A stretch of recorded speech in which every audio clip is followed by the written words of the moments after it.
Peter Yorke, pastor, editor, Irish nationalist, labor champion, and educator. Welcome to the Dowling Library at the United Irish Cultural Center of San Francisco. My name is Valerie McGrew, one of the volunteer librarians and a local historian. A treasure trove of Irish books and ephemera, the library's walls are lined with a gallery of Irish notables. Next to a portrait of Eamon de Valera and across from Michael Collins is a very large picture of a cleric, Galway-born Father Peter Yorke. Today I will be sharing with you the story of his impact on San Francisco and discuss his international reach. Any one of his accomplishments would have gained him recognition, but taken together they are truly impressive. Father Yorke dragged himself from his sickbed to say his last Mass on St. Patrick's Day, 1925. He died a few weeks later on Palm Sunday, April 5th. In 1927, at his first memorial commemoration, his friend Eamon de Valera and San Francisco Mayor Rolfe eulogized him. Each year, the United Irish Societies of San Francisco remember Father Yorke on Palm Sunday with a Mass at Holy Cross Cemetery, followed by a march to his grave with bagpipes playing. Passing by the graves of San Francisco greats, it is a procession through Irish San Francisco history, very fitting considering his enormous contributions to his beloved city by the bay. The Leader, a local Irish Catholic newspaper, covered the beat from San Francisco's Irish neighborhoods to Dublin. Father Yorke became editor when it was founded in 1902, known for his keen logic, biting sarcasm, and mastery of the language. He advocated for his far-ranging causes through his speeches and his articles in the Leader. He used his role at the Leader as a vehicle to promote social justice in spots as far away as Russia, denouncing the Jewish pogroms there. His main focus, of course, was on the struggle for Irish independence and on the efforts of the Irish working men and women in San Francisco to achieve safe working conditions and equal rights. Eventually, his passionate advocacy got him in trouble with the Archbishop. Although they respected each other, they had a tempestuous relationship and were frequently at odds. Ironically, it came to a head not over war and peace, but over who would organize the annual St. Patrick's Day parade in San Francisco. The Ancient Order of Hibernians decided to run a counter-parade to the one usually organized by the United Irish Societies. Barry, the editor of the Monitor, another Catholic paper, supported the Hibernians, and Peter Yorke, the United Irish Societies. The Hibernians went ahead with their parade, but it fizzled. However, the dispute was so bitter, he was forced to resign as editor by the Archbishop. Father Yorke was transferred to St. Anthony's Church in Oakland, but continued to write columns for the Leader.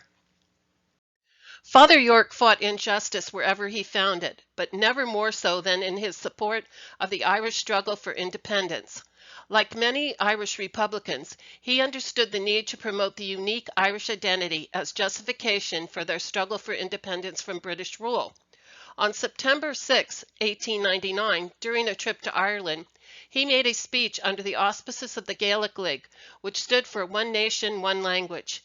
He is credited by his biographer with contributing to the growth of the League in Dublin and promoting the revival of the Irish language.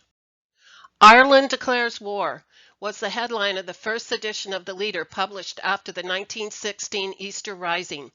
A proponent of the violent ouster of the British, at one point his newspaper was banned by the British in Ireland.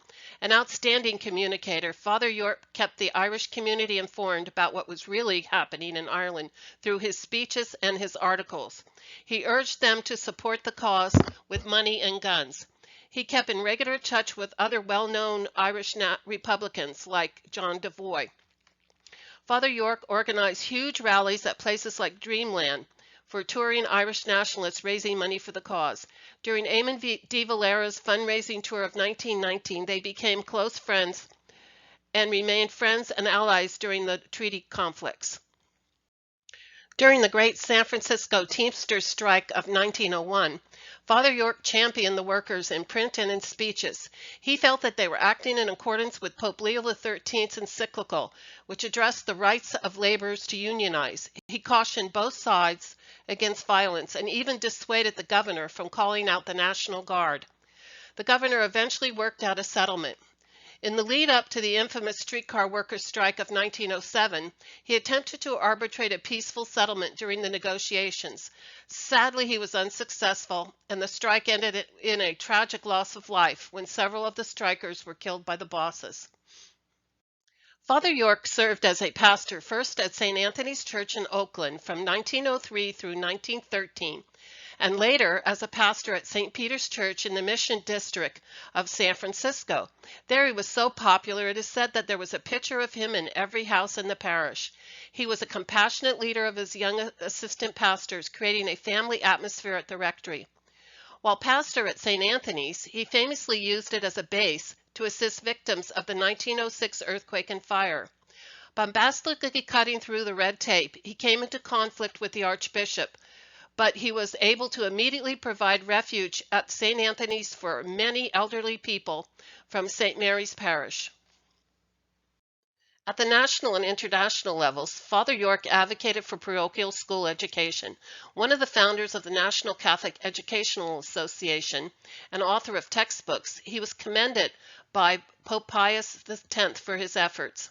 As pastor, he was also a strong proponent of the local school system. Pastors like Father Yorke, under the leadership of Archbishop Reardon, developed a vibrant and influential parochial school system in San Francisco. Graduates from the schools went on to be professionals and to fill the ranks of the unions and the civil service, a tradition that continues to this very day. At one point, they were supposedly called Peter's Army, reflecting not only their number, but also their allegiance to Father Yorke. Each year, at the conclusion of the Peter Yorke commemoration, the warrior priest is recited at his grave because it embodies his character and his accomplishments. Warrior priest. One priest with a heart of a warrior bold, rest now, for the battle is ended. No more will thy voice move our hope as of old, no more the just cause undefended. By thee as a champion valorous brave, undaunted by peril or danger, with strong arms to fight the dastard at day, nay, or shelter the homeless or stranger. No more at the altar with uplifted hands, may thy journey be brief to its heavenly goal, where Aaron's sweet saints are before thee. I would like to encourage you to learn more about Father Yorke by reading his biography, Consecrated Thunderbolt by Joseph Brusher, S.J., which is available at the Dowling Library. If you wish to read his articles, original copies of the Leader newspaper are part of the Dowling Library collection. Digital copies are online at the library's website. Thank you for joining us today. This is the first of many offerings which will appear on the Dowling Library YouTube channel. Today's presentation was sponsored by the Patrick J. Dowling Library and the United Irish Societies of San Francisco, April 2020.